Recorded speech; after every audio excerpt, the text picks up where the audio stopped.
भाजपकडून काळजी व मुख्यमंत्री एकनाथ शिंदेंची कोंडी करण्याचा प्रयत्न सुरू आहे, असे मत प्रहार पक्षाचे बच्चू कडू यांनी व्यक्त केलं आहे. बंडखोरी करून भाजपाला सत्तेत बसविणाऱ्या एकनाथ शिंदेला भाजप विसरले, असे म्हणत बच्चू कडूंनी भाजपवर सडकून टीका केली. ते मुंबईत बोलत होते.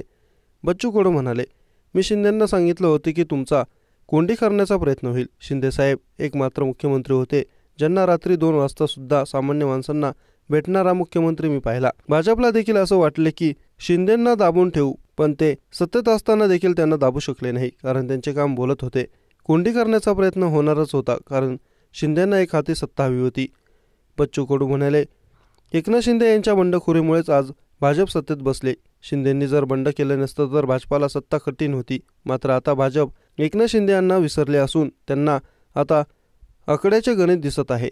विधानसभा निवडणुकीचा निकाल लागून 10 दिवस झाले, मात्र अजूनही सरकारचा पत्ता नाही. काळजीवाहू मुख्यमंत्री एकनाथ शिंदे यांच्या आज होणाऱ्या सर्व बैठका रद्द केल्या आहेत. आज शिवसेना आमदारांची बैठक बोलावली होती. डॉक्टरांनी आरामाचा सल्ला दिल्यामुळे आज सर्व बैठका रद्द करण्यात आल्या आहेत. मुख्यमंत्री दरेगावातून परतल्यावर सत्ता स्थापनेच्या हालचालींना वेग येणार का, असा सवाल आहे. 5 डिसेंबरला शपथविधी होणार आहे, मात्र अजूनही मुख्यमंत्री पदाचं नाव जाहीर झालेलं नाही. उपमुख्यमंत्री किती असणार, कोण कोण असणार याचाही फैसला अजून झालेला नाही. महायुतीची बैठक होणं अपेक्षित असताना ती लांबलेली आहे. सत्ता स्थापनेआधी महायुतीची बैठक कधी होणार याची उत्सुकता आहे.